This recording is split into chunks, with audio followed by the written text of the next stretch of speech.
क्यों नहीं गठबंधन में लिया ओवैसी? गठबंधन में नहीं लिया, उसको समझ में आ जाएगा, इलेक्शन में औकात दिखा दिया जाएगा। आपका कहने का मतलब है कि मुसलमान जूता उठाता है, मुसलमान दरी बिछाता है, पोछा लगाता है उसके पार्टी में। तो आप भी मुसलमान ही है। हम लोग अपनी क़यादत की बात करते हैं और हम लोग हिस्सेदारी की बात। देश के लिए ओवैसी जी क्या किए हैं? देश के लिए ना ओवैसी गरीब मजलूमों के लिए बहुत कुछ किए हैं और देश हित में बात। बोलने से कुछ नहीं होता, जमीनी स्तर पर उतर के काम करिए। अब अख्तुल ईमान साहब कहें बोलने से तुम्हारे अब्बा का निकाह कबूल हुआ। तो सबसे पहले आप अपना परिचय दीजिए।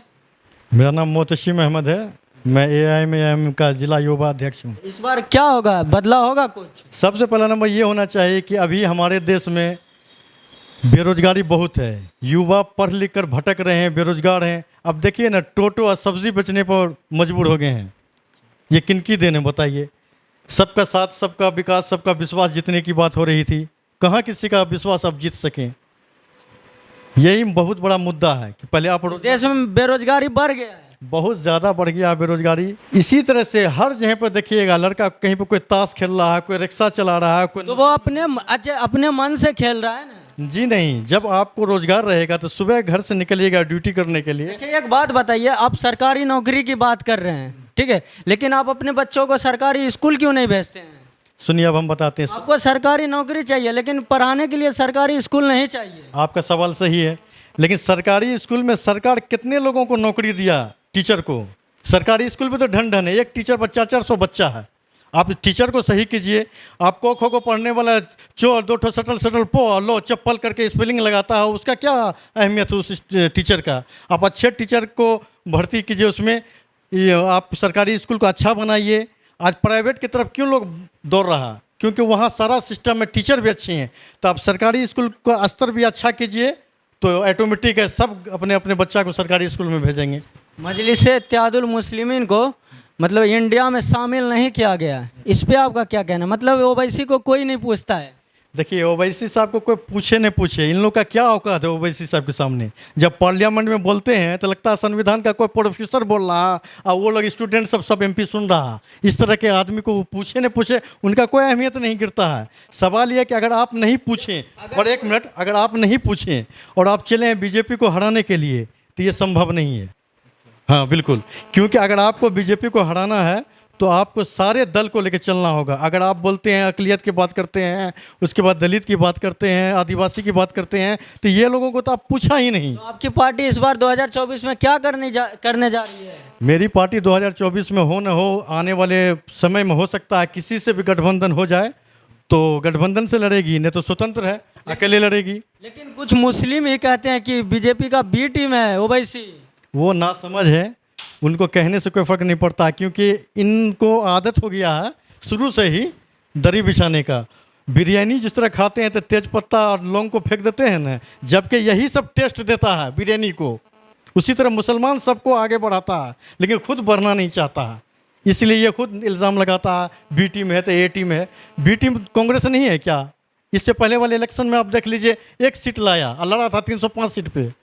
हम तो लेकिन 4 को भाग गया, क्यों भाग गया? तो देखिए, सब सोच मतलब आपके पार्टी में दम नहीं है। जी नहीं, उसको लालच दिया गया, उसको तोड़ा गया, क्योंकि ओवैसी साहब एक ऐसे लीडर हैं कि उनके जो जितने भी MLA थे पहले, अभी तो एक ही रह गए, वो हफ्ता का हफ्ता क्लास लेते थे किस तरह लड़ना है गरीबों के लिए, किस तरह रोजगार के लिए। तो ये सब इन लोग को नहीं पछता था, इसलिए लालच दिया गया, चल गया। अब किसी को देखिए, जानते हैं जो वार्ड मेंबर के लायक नहीं है उसको हम बोलेंगे आपको मंत्री बना देंगे, मंत्रालय दे देंगे, तो आप तो ऑटोमेटिक भाग के जाइएगा वहाँ पे। लेकिन उन्हीं को आपके माध्यम से हम कह देते हैं, अगर उन तक मेरी आवाज़ जाए जो चारों गए हैं, इस बार अगर वो लड़ जाएंगे 2025 में, उसी सीट से किसी और पार्टी का टिकट लेकर राष्ट्रीय जनता दल हो या JDU हो, जीत जाएंगे तो हम राजनीति करना छोड़ देंगे, ये मेरा गारंटी है। आप मोहतसिम भाई से बात कर रहे थे, उसमें कहे आपके 4 विधायक भाग गए। आप सही कहें, आप ओवैसी साहब की बात नहीं कहें। ओवैसी साहब कहें कि तुम चारों को औकात है, हैसियत है, तुम रिजाइन दे करके आओ, फिर से चुनाव मैदान में मुकाबला करो, फिर से दूसरे पार्टी से तुम जीतो। छोड़ने का रीजन क्या था? छोड़ने का रीज़न उन्हें बताएंगे काहे छोड़े। देखिए, हमारी पार्टी और दल के तरह नहीं है, जैसे राष्ट्रीय जनता दल है या ये है JDU है, ऐसे हम लोग का पार्टी नहीं। हम लोग में होता है पार्टी में जो है सदर हैं हमारे राष्ट्रीय अध्यक्ष, वहाँ हैदराबाद से क्लास लेते थे। आपने 1 महीने में क्या क्या काम किया, आप गरीबों का कितना मुद्दा आप यह सदन में उठाए, तो वो लोग उस टाइम देखते होंगे। आप अखबार की सुर्खियों में रहते थे, टीवी चैनल पे आते थे। अभी उन लोगों का नामो निशान है? उसमें शाहनवाज हुसैन एक मंत्री है, मंत्री बनाया गया है, क्या वो अपने क्षेत्र में एक भी कार्य अभी तक किया है? आप उनके क्षेत्र में जाके पता करिएगा। हम लोग पिछले दिनों भी गए थे, सीमांचल गए थे, तो वहाँ पता चला उन लोगों का हाल बहुत बुरा है। क्षेत्र में घूमते नहीं है डर से, पब्लिक उससे पूछती है तुमको हम AIMIM के नाम पे वोट दिए थे और तुम भागे क्यों? तुम अपने पैसे से तुम बिक गए, तुम अपनी ख्वाहिश पूरी करने के लिए तुम दूसरे जगह चले गए। उसे सवाल होता है। और वो लोग क्षेत्र में नहीं घूमते हैं, किसी का बेटा घूम रहा है क्षेत्र में, तो किसी का दामाद घूम रहा है। सब रंगबाजी जैसे और पहले होता था 90 के दशक में, लालू के पार्टी के जितने लोग थे रंगदारी वसूलते थे, वैसे इजहार एसपी साहब के बेटे ठेकेदार से रंगबाजी वसूल रहे थे रोड पे। देश के लिए ओवैसी जी क्या किए हैं? देश के लिए ना ओवैसी गरीब मजलूमों के लिए बहुत कुछ किए हैं और देश हित में बात करते हैं। पिछले दिन आप देखे पार्लियामेंट में उन्होंने कहा बोलने से कुछ नहीं होता, जमीनी स्तर पर उतर के काम करिए। अब अख्तुल ईमान साहब कहें बोलने से तुम्हारे अब्बा का निकाह कबूल हुआ, तो उसमें बोलना पड़ता है, बोलने से ही सब कुछ होता है। सरकार से क्यों नहीं गठबंधन में लिया ओवैसी? गठबंधन में नहीं लिया, उसको समझ में आ जाएगा, इलेक्शन में औकात दिखा दिया जाएगा।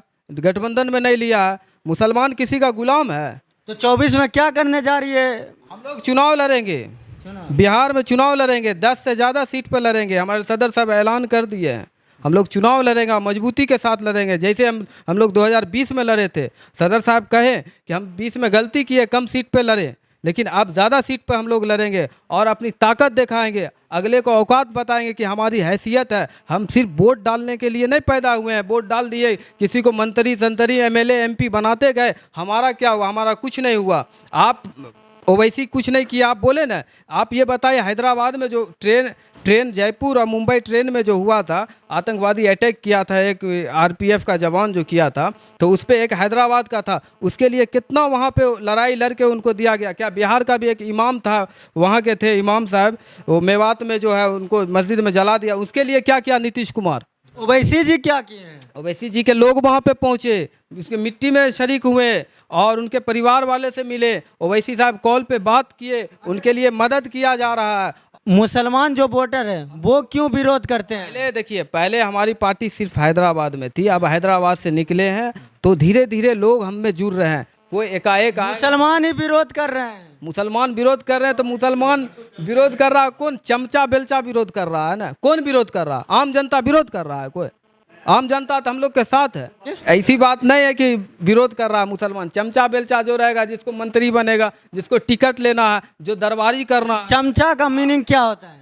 चमचा का मीनिंग क्या? जो नेता का चमचागिरी करता है, उसका जाके वहाँ पे नेता बैठा रहता है जूता पहन के, उसके रूम में जाता है चप्पल उतार करके, उसका जाके गोर लगाई करता है। मतलब लीडर आपका कहना, इधर सुनिए ना, सामने झुके नहीं, लेकिन उनका बेटा जो है लालू का जाके पैर छू रहा है। आपका कहने का मतलब है कि मुसलमान जूता उठाता है, मुसलमान दरी बिछाता है, पोछा लगाता है उसके पार्टी में। तो आप भी मुसलमान ही है। हम लोग अपनी क़यादत की बात करते हैं और हम लोग हिस्सेदारी की बात करते हैं। लालू जी ही ने कहे थे, जिसकी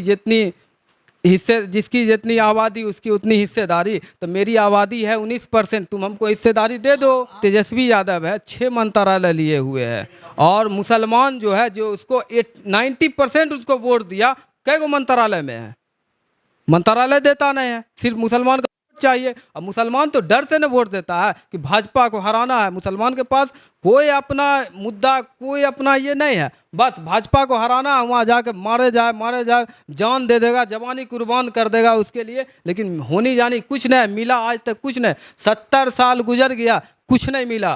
कांग्रेस के राज में सच्चर कमेटी का रिपोर्ट आया था, आपको मालूम है क्या? उसमें दलितों से भी बदतर हालात मुसलमान का है। एजुकेशन में, हर चीज में है, इनकम कम है मुसलमानों का। उस पर क्या काम किया? ऐसा क्यों हो रहा मोदी तो हमारा विरोध। अच्छा, मुसलमानों के साथ ऐसा क्यों हो रहा है? कि मुसलमान को परेशान करना, लेकिन इन लोग क्या किया मुसलमानों के लिए?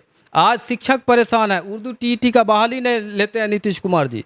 आपको 4 साल से सब पेंडिंग पड़ा हुआ है। मतलब मदरसा के जितना टीचर, उसको पैसा नहीं आ रहा है 7 साल से। इसका जिम्मेदार कौन है? बीजेपी मुसलमानों को परेशान कर रहे हैं। सबका जिम्मेदार मोदी है कि नीतीश कुमार को आप बोलिएगा कि लालू का बेटों को बोलिएगा? चलिए वीडियो को यहीं पे समाप्त करते हैं। वीडियो अगर आपको अच्छी लगी हो तो लाइक शेयर कमेंट और चैनल को सब्सक्राइब जरूर करिएगा। जय हिंद।